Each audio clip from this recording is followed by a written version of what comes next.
Last lecture में मैंने आपको बोनस शेयर का पूरा एक ओवरव्यू दे दिया था। बस अब हम इसकी एक थ्योरी पढ़ देते हैं। ठीक है। माना ये बजाता है कि जब कंपनी प्रोस्परस होती है और उसके बाद बहुत सारा प्रॉफिट हो जाता है तो वो अपने प्रॉफिट को कन्वर्ट कर देती है कैपिटल में। मैंने आपको वर्ड दिया था कैपिटलाइजेशन ऑफ प्रॉफिट, ये इसी से रिलेट करता है। और ये जो कैपिटल है वो अपने एग्जिस्टिंग मेंबर्स में प्रपोर्शन में बांट देती है, मतलब जो जितना शेयर होल्डिंग रखा है उस हिसाब से बांट दिया जाता है। मेंबर्स को अपनी तरफ से कुछ भी पे नहीं करना है, ये फ्री में दिए जाते हैं। किन मेंबर्स को? हमारी कंपनी के एग्जिस्टिंग मेंबर्स को। बोनस शेयर इशू करने के अपने एडवांटेजेस हैं। सबसे पहला, फंड फ्लो पे कोई इफेक्ट ही नहीं आ रहा है। पहला, पैसा कहाँ था? प्रॉफिट में था या रिजर्व्स में था? बस हो क्या रहा है, पैसे को वहां से निकाल के ट्रांसफर कर दिया जा रहा है, कहाँ? कैपिटल में। तो कंपनी से पैसा बाहर गया ही नहीं। दूसरा, जब बहुत ज़्यादा प्रॉफिट हुआ तो लोगों की एक्सपेक्टेशन बहुत हाई हो गई थी, तो शेयर की मार्केट वैल्यू उछाल खा रही थी। तो जब बोनस इशू हुआ तो शेयर की जो मार्केट वैल्यू है नॉमिनल वैल्यू पे आ गई है, नॉर्मल वैल्यू पे आ गई। नेक्स्ट, जो शेयर होल्डर्स हैं या मेंबर्स हैं, उनकी शेयर होल्डर इंक्रीज हुई। आज मेरे पास 10 शेयर थे, अब मुझे और बोनस शेयर मिल जाए 50 शेयर, तो माना जाएगा कंपनी में मेरे 60 शेयर हो गए, तो कहीं ना कहीं मेरी शेयर होल्डिंग बढ़ी रही है।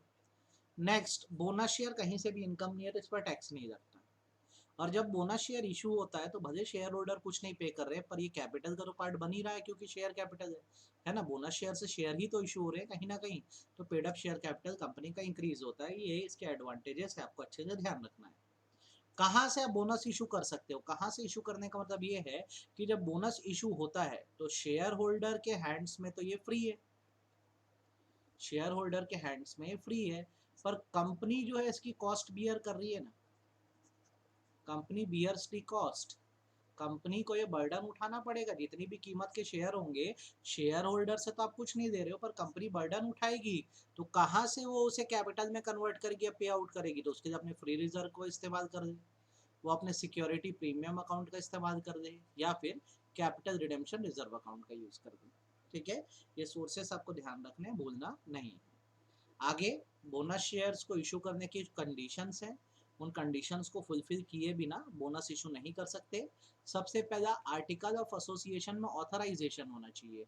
एओए में लिखा है कि कंपनी बोनस इशू ला सकती है, फर्स्ट थिंग है। दूसरी बात यह है कि जनरल मीटिंग में रिजोल्यूशन पास करके अलाउ करा है शेयर होल्डर ने कि बोनस इशू लाया जाए। तीसरी बात, कंपनी का कोई भी अमाउंट आउटस्टैंडिंग नहीं है, मतलब उसने पिछला डिपॉजिट पे करने में या डेप्ट सिक्योरिटीज पे करने में कोई डिफॉल्ट नहीं किया है।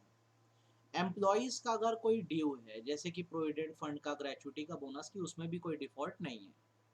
और यह अज्यूम किया जा रहा है जिसको भी बोनस इशू किया जा रहा है उन सब के शेयर्स फुल्ली पेड अप है, मतलब जो शेयर होल्डर हैं, एग्जिस्टिंग शेयर होल्डर, उन्होंने शेयर्स का पूरा पैसा पहले पे कर दिया था। ऐसे ही लोगों को बोनस इशू किया जाता है। आई होप आपको ये बात समझ आ गई और इस पर दिक्कत नहीं है। अब प्रोसीजर पर अगर मैं आऊँ, बोनस इशू का प्रोसीजर क्या है? तो सबसे पहले तो आप चेक करो आर्टिकल में ऑथराइजेशन है कि नहीं, आप बोनस शेयर इशू कर सकते हो कि नहीं। दूसरी चीज क्या होगा, जब आप बोनस इशू करोगे तो कैपिटल इंक्रीज होगा, तो ये देख लो ऑथराइज शेयर कैपिटल को एक्सीड तो नहीं कर दे रहा। अगर कर दे रहा है तो पहले ऑथराइज शेयर कैपिटल को आपको और बढ़ाना पड़ेगा। फॉर एग्जाम्पल, तुम्हारी कंपनी का ऑथराइज शेयर कैपिटल मान लो 1 करोड़ है, अभी पेड अप कैपिटल 80 लाख है। अब तुम क्या कर रहे हो? 30 लाख बोनस शेयर बेचना चाहते हो। बेचना चाहते हो मतलब अपने शेयर होल्डर को इशू करना चाहते हो, तो इस हिसाब से तुम्हारा कैपिटल 1 करोड़ 10 लाख हो जाता है। 1 करोड़ 10 लाख हो जाता है। ठीक है, 1.10 करोड़ हो जाता है। अब ये ऑथराइज शेयर कैपिटल को एक्सीड कर गया भाई, ये तो पॉसिबल नहीं है। तो पहले आपको इसको बढ़ाना पड़ेगा, ऑथराइज शेयर कैपिटल बढ़ाओ फिर बोनस इशू लाओ। नेक्स्ट, थर्ड पॉइंट नहीं पढ़ना। नेक्स्ट, आपको बोर्ड मीटिंग बुलानी पड़ेगी। बोर्ड मीटिंग में कुछ बातें डिस्कस होगी। बोनस इशू लाना है, जनरल मीटिंग में रिजोल्यूशन पास कराना है। ठीक है। देन उसके बाद क्या होगा? बोनस इशू को ऑथराइज करवाना है, जरूरत पड़ी तो ऑथराइज शेयर कैपिटल को इंक्रीज करवाना है। आर्टिकल में अगर चेंज करना पड़े तो आर्टिकल को चेंज करना है। बहुत ईजी है, ध्यान से देखो। बोर्ड मीटिंग में क्या डिसाइड कर रहे हैं? डायरेक्टर्स बोनस इशू को रिकमेंड कर रहे हैं। दूसरा, जनरल मीटिंग बुलाएंगे तो वहां क्या क्या डिस्कस करेंगे? बोनस इशू को ऑथराइज करवाएंगे, जरूरत पड़ने पर ऑथराइज शेयर कैपिटल बढ़वाएंगे, और अगर जरूरत पड़ी तो आर्टिकल में भी चेंज लाएंगे अगर आर्टिकल में बोनस इशू के बारे में कुछ नहीं दिखाए तो। ठीक। नेक्स्ट थिंग आप ये देख दो कि बोनस इशू जब होगा तो कंपनी के ऊपर बर्डन आ रहा है तो उतने फ्री रिजर्व्स है कि नहीं, या सिक्योरिटी प्रीमियम अकाउंट में उतना पैसा है कि नहीं। आप रिवैल्यूएशन रिजर्व अकाउंट का बिल्कुल यूज नहीं करोगे बोनस इशू करने में। ये पॉइंट सबसे इंपॉर्टेंट में से एक है, याद रखना।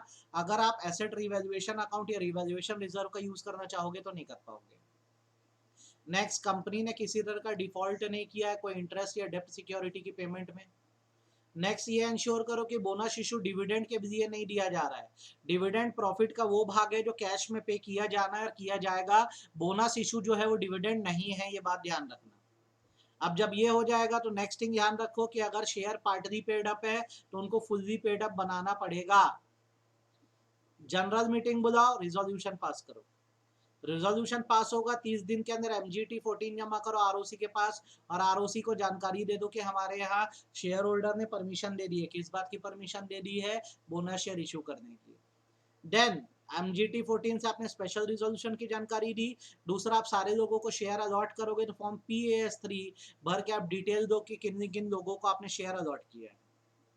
किन किन लोगों को मतलब किन किन एग्जिस्टिंग शेयर होल्डर्स को। अब सारे शेयर होल्डर्स के घर फिर से सर्टिफिकेट्स भेजो। ये अलॉटमेंट के 2 महीने के अंदर भेजे जाते हैं सर्टिफिकेट्स, ये ध्यान रखना। ठीक, यहाँ पर जाके आपका बोनस इशू का प्रोसीजर खत्म हो जाता है। मैंने आज आपको बोला था इतना ही बताऊंगा, तो आप इसको थरोली अच्छे से देख लो, कर